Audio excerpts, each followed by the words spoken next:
নমস্কাৰ, এটা নতুন ভিডিঅ'লৈ আপোনালোকক পুনৰবাৰ স্বাগতম জনাইছোঁ। আশা কৰোঁ আপোনালোক সকলো ভালে কুশলে আছে। আৰু আজি হৈছে দেওবাৰ আৰু আপোনালোকক জনোৱা মতে মই যোৱাকালি আহিছিলোঁ গুৰেশ্বৰলৈ। গুৰেশ্বৰৰ পৰা ৰাতি আহি পাওঁতে উত্তৰ গুৱাহাটী প্ৰায় 12:30মান বাজিলে। আৰু 12:30মান বজাৰ পিছত ভাত পানী খাই উঠোঁতে শুওঁতে মেলোঁতে প্ৰায় 3মানেই বাজিল। আৰু মানে যিহেতু নদীৰ পাৰ অকণমান ভাবিলোঁ এই উত্তৰ গুৱাহাটীখনৰ পৰিৱেশটো অকণমান আপোনালোকক দেখাওঁ।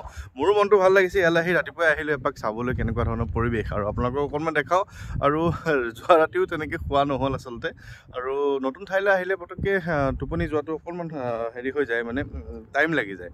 আৰু উঠোঁতেও দেৰি হ'ল। আজি বিশেষ একো কাম মানে লোৱা নাই, আৰু বিশেষ এজন দাদাৰ ওচৰলৈ আহিছিলোঁ আৰু আপোনালোকক জনাইছিলোঁ তেওঁ বহুত দিনৰ পৰা আশা কৰি আছিলে আৰু নিমন্ত্ৰণ কৰি আছিলে। তেওঁৰ ওচৰলৈ আহিব পৰা আচলতে হোৱা নাছিলে, সেইকাৰণে আজি আহিছোঁ। প্ৰায় সম্পূৰ্ণ দিন তেওঁৰ লগতে থাকিম বুলি ভাবিছোঁ। মই বোলো অকণমান দেখাওঁ ৰাইজক। আৰু উত্তৰ গুৱাহাটীৰ পৰা গুৱাহাটীখন দেখিবলৈ কিমান ধুনীয়া, বা উত্তৰ গুৱাহাটী কেনেকুৱা ধৰণৰ কি কথা অকণমান দেখাওঁ। আৰু এই সম্পূৰ্ণ বালিচৰ, আৰু যেতিয়া পানী হয় বাৰিষাৰ সময়ত সম্পূৰ্ণ পানীয়ে হৈ যায় বুলি তেওঁলোকে কয়। আৰু এয়া হৈছে উত্তৰ গুৱাহাটীৰ পাৰটো, আৰু সিফালে হৈছে, মই আপোনালোকক ধুনীয়াকৈ দেখাওঁ যে এয়া হৈছে গুৱাহাটী। আৰু যি গুৱাহাটীলৈ আমি ধৰি লওক শৰাইঘাটেদি যাব লাগে, আৰু উত্তৰ গুৱাহাটীৰ পৰা এইপাৰে উত্তৰ গুৱাহাটী আৰু সিপাৰে গুৱাহাটী। আৰু সেয়া ডাঙৰ ডাঙৰ বিল্ডিংবিলাক দেখি গম পাইছে যে সেয়া গুৱাহাটী।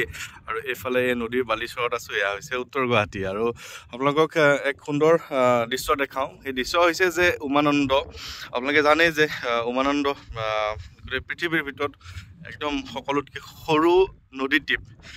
যিদৰে পৃথিৱীৰ ভিতৰত ডাঙৰ নদীদ্বীপ আমাৰ অসমতে আছে, মাজুলী বুলি কোৱা হয়। বৰ্তমান যদিও মাজুলীৰ মাটিকালিটো অলপমান কমিছে কাৰণে অকণমান কিবা এই ধৰণৰ বিতৰ্ক কিছুমান চলি আছে বাৰু, যি কি নহওক, কিন্তু পৃথিৱীৰ ভিতৰত সকলোতকৈ সৰু নদীদ্বীপ হৈছে উমানন্দ। আৰু এয়া উমানন্দ উত্তৰ গুৱাহাটীৰ পৰা এয়া আপোনালোকক যদি দেখাওঁ একদম ওচৰতে হয়। কিন্তু কথা হ'ল যে উত্তৰ গুৱাহাটীৰ পৰা বোলে উমানন্দলৈ যোৱাৰ কোনো ধৰণৰ ব্যৱস্থা আচলতে নাই, বা তেনেকুৱা ধৰণৰ অনুমতি নাই। নদী বা হেৰি থাকিলেও, পানী বাঢ়ি থাকিলেও আচলতে উত্তৰ গুৱাহাটীৰ পৰা উমানন্দলৈ যাবলৈ ডাইৰেক্টলি নাই ব্যৱস্থা। তেওঁলোকে ফেৰী ঘাট আছে ইফালে, আৰু ফেৰী ঘাটৰ পৰা তেওঁলোকে যাব লাগে গুৱাহাটীলৈ। গুৱাহাটীৰ পৰা আকৌ যি উমানন্দলৈ বুলি আহিব পাৰি নাওত বা ফেৰীত, য'তে হওক এনেকৈ ধৰণে আহিব লাগে। আৰু সেয়া হৈছে ৰ'পৱে। গুৱাহাটী আৰু উত্তৰ গুৱাহাটী সংযোগী যি ৰ'পৱে বনাইছিলে, এয়া ৰ'পৱে ইয়াৰ পৰাই দেখিব পৰা যায়। আৰু কথা হ'ল নতুন যিখন দলং উত্তৰ গুৱাহাটী সংযোগী যিখন দলং, সেইখন দলং বনি আছে, হৈ আছে, প্ৰায় নিৰ্মাণ কাৰ্য সম্পূৰ্ণ হৈছে। আৰু গুৱাহাটীলৈ যেতিয়া অহা হয় তেতিয়া এই দলংখন গুৱাহাটীৰ ফালৰ পৰা দেখিবলৈ খুবেই সুন্দৰ লাগে। আৰু ইয়াৰ পৰাও এয়া দৃশ্য আপোনালোকক দেখাইছোঁ। আৰু যে মাজতে এটা যি দুৰ্ঘটনা হৈছিলে, পানীৰ নাও ফেৰী দুৰ্ঘটনা যে হৈছিলে, সেই দুৰ্ঘটনা এইখন ঠাইতে হৈছিলে। অলপমান আগতে যদি জুম কৰি দিওঁ, এই পাহাৰখনতে সেই দুৰ্ঘটনাটো হৈছিল বুলি তেওঁলোকে মোক দেখাইছে। আৰু গতিকে এতিয়া উত্তৰ গুৱাহাটী আৰু গুৱাহাটীৰ যেতিয়া দলংখন সংযোগ হ'ব, আচলতে সঁচাকৈ খুব ধুনীয়া লাগিব। আৰু অকণমান পৰিৱেশটোকে দেখাম বুলি আহিলোঁ, আপোনালোকক কেনেকুৱা পাইছে জনাব। আৰু এয়া গুৱাহাটী একদম ওচৰতে হৈ গ'ল। আৰু ফেৰীবোৰ চলি আছে, নাওবোৰ চলি আছে, কিন্তু অকণমান দূৰ হয় আৰু ইয়াৰ পৰা দেখাবলৈ, সিফালে নাযাওঁগৈ। আৰু বাকী আৰু এক দৃশ্য দেখাওঁ। এয়া হৈছে দৌল গোবিন্দ মন্দিৰ। অলপ পিছত যাম দৌল গোবিন্দ মন্দিৰ। এইটো মুখখন নহয় বাৰু, তাৰ পিছফালে যি মন্দিৰ ওলাই আছে এয়া দৌল গোবিন্দ মন্দিৰ। দৌল গোবিন্দ মন্দিৰৰ মহত্ব বহুত আপোনালোকে জানেই। উত্তৰ গুৱাহাটীলৈ আহিলে দৌল গোবিন্দ মন্দিৰ দৰ্শন কৰাটো খুবেই জৰুৰী, আৰু ভাল লাগে ইয়ালৈ আহিবলৈ পালে। আৰু ময়ো অলপ পিছত যাম। আৰু আপোনালোকৰ সকলোৱে চাগে ভালে কুশলে আছে। মই এনেধৰণে আৰু আপোনালোকৰ মাজত ক'ৰ পৰা আহিলোঁ, আহি পেলাই এনেধৰণৰ ভিডিঅ'বিলাকো মাজে সময়ে দেখাবলৈ চেষ্টা কৰোঁ। আৰু নিজৰ ঘৰৰ পৰা যিসমূহ ভিডিঅ' আপোনালোকৰ কাৰণে মই বনাওঁ, আপোনালোকৰ সাহসী কৰি তুলিবলৈ মনটো, সেইখিনিতো চেষ্টা কৰিয়ে থাকোঁ। তথাপিও দুদিনমান মনটো মোৰ অকণমান বেয়া, কাৰণ কেতিয়াবা কিছুমান কথা অনুভৱ কৰা যায় যে যিমান যি কৰিলেও কি ক'ম আৰু, কৰিতো আছোঁ কোনো ধৰণৰ স্বাৰ্থ নোহোৱাকৈ, তথাপিও বহুত কিবা কিবি কথা স্বাৰ্থ থকা যেন বুলি কয়, আৰু তেতিয়া মনটো অকণমান বেয়া লাগে। আৰু সদায় চেষ্টা কৰি আছোঁ কেতিয়াবা মন যায় যে এনেধৰণৰ কাম নকৰোঁ আৰু যিহেতু ব্যৱসায় কৰোঁ ব্যৱসায় বহুত দিনৰ পৰা 2013 চনৰ পৰা ব্যৱসায় কৰোঁ মই এতিয়া 2013 চনৰ পৰা 2025 চন হ'ল গতিকে সেই ব্যৱসায়টো চলাৰ মাজতো যি মোৰ ৰাইজৰ কাৰণে কৰিব পৰা এক মন আছিলে বহুত সৰুৰ পৰা সামাজিক ক্ষেত্ৰখনত জড়িত আছিলোঁ নাটক কৰিছিলোঁ তাৰপিছত বিভিন্ন ধৰণৰ অনুষ্ঠানৰ প্ৰতিষ্ঠানৰ লগত জড়িত আছিলোঁ ভগৱান খুব বিশ্বাস কৰিছিলোঁ দেউতাক দেখিছিলোঁ ভগৱানৰ প্ৰতি যি আস্থা তেওঁ সৰু পৰাই আমি সৰু থাকোঁ পৰাই তেওঁক দেখি আহিছোঁ তাৰপিছত কেনেধৰণে মোৰ মানে জীৱনটো এইফাললৈ ঢাল খালে মই আচলতে নিজেই নাজানো গতিকে আপোনালোকে খুব সোনকালে মোক এনেধৰণৰ কথাবিলাকত আদৰি ল'লে আৰু কি কৰিছোঁ কি নকৰিছোঁ মই আজিও গম নাপাওঁ বা কাইলৈকে কাৰ কেনেকুৱা দিন আহে মই নাজানো বহুতে কৈও থাকে ভাল দিন আহিছে যেতিয়া এদিন বেয়া দিনো আহিব আকৌ মোৰো গতিকে সেই মৰমবোৰ লৈছোঁ সেই অভিশাপবোৰ লৈছোঁ গোটেইবোৰ লৈ নাজানো কেতিয়া কি কৰিব পাৰোঁ গতিকে আশা কৰোঁ মোৰো যাতে আকৌ বেয়া দিনবোৰ সোনকালে আহক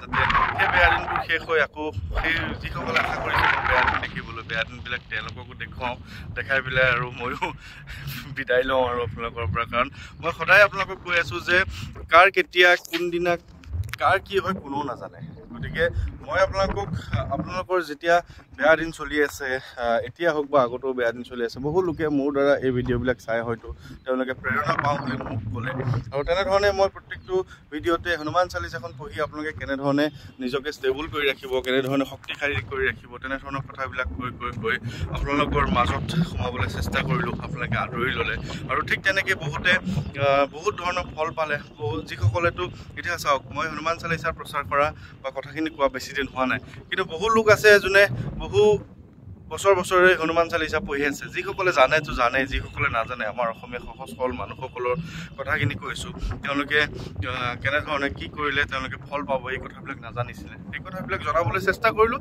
জনাবলৈ চেষ্টা কৰাৰ পিছত তেওঁলোকেও যথেষ্ট উপকৃত হ'লে মোক কথাবিলাক জনালে বহুতে বেমাৰ আজাৰৰ পৰা মুক্তি পালে বহুতে বিভিন্ন ধৰণৰ সমস্যাৰ পৰা কাৰোবাৰ বিয়া বাৰু ৰৈ আছিলে সেই বিয়া বাৰুবিলাক হ'ল হনুমান চালিচাৰ সংকল্প লৈ কাৰোবাৰ চাকৰিৰ কাৰণে বাধা আছিলে সেইখিনি দূৰ হ'ল গতিকে মই ভাবোঁ যে কি কৰিব পাৰিছোঁ কি কৰিছোঁ সেই কথাটো আজিও মই ক'বলৈ নাযাওঁ কিন্তু আপোনালোকৰ ভাল হওক সদায় ভাল হৈ থাকক সেই কথাটো মই সদায় চিন্তা কৰোঁ আৰু মানে কি ক'ম আৰু কেতিয়াবা কিছুমান কথাত অলপ আঘাত পোৱা যায় আৰু মনত আঘাত পালেই মই কেতিয়াবা এইবোৰ কাম এৰি দিওঁ যেন লাগে আৰু মইনো আজি এখন ঘৰ থকাত নিজৰ ধুনীয়া এক ব্যৱসায় থকাত আজি কি কাৰণে আহি বেলেগ এখন ঠাইত থাকি কেৱল বজৰংগ বাণখন পঢ়ি বা হনুমান চালিচাখন পঢ়ি আপোনালোকৰ কাৰণে কৰি আছোঁ এইখিনি কি প্ৰয়োজন আছে মইতো নকৰিলেও হৈ যায় কিন্তু কৰিছোঁ আপোনালোকৰ ভাল হওক বুলি কেতিয়াবাতো নকৰিম আৰু গতিকে যিমান দিনলৈকে আছোঁ আপোনালোকৰ মাজত যিমান দিনলৈকে মোৰ বেয়া দিনখিনি আকৌ ঘূৰি নাহে তেতিয়ালৈকে আপোনালোকে মোক বিচাৰিব আৰু ময়ো আপোনালোকৰ কাৰণে কামখিনি কৰিবলৈ মোৰ ফালৰ পৰা চেষ্টা কৰিম গতিকে বৰ বেছি দীঘলীয়া নকৰোঁ আৰু দিয়ক মানে কিছুমান কথাত মনত অলপ আঘাত পোৱা যায় সেই আঘাতবোৰ মানে মই ডাইৰেক্টলি কেতিয়াবা ক'ব নোৱাৰোঁ ইনডাইৰেক্টলি এনেধৰণেই কওঁ কিন্তু মোৰ এই ক্ষেত্ৰত মোক সঁচাকৈ ক'বলৈ গ'লে মোৰ কোনো ধৰণৰ স্বাৰ্থ নাই কাৰণ আজিও মোৰ ল'ৰাটো এৰি থৈ আহিছোঁ ঘৰত আছে মই ইয়াত ঘূৰি ফুৰিছোঁ মোৰ দোকানখন CCTV কেমেৰাত মই চাই আছোঁ দোকানখনত দুজন ল'ৰা আছে তেওঁলোকে চলাই আছে কি হৈছে কি নাই হয় ইমান চিন্তা কৰা নাই কিন্তু এটাই ভাবিছোঁ যে আপোনালোকৰ ভাল হওক সেইকাৰণে আহিছোঁ আৰু এদিন অহাৰ পিছত সেইকাৰণে বহুত দিনলৈ আকৌ ৰেষ্ট লওঁ এই ৰোপৱে কথাটো আকৌ অকণ দেখাই দিওঁ ৰ'ব এই ৰোপৱেবোৰ এতিয়া চলি আছে সেয়া দেখিছেনে এইয়া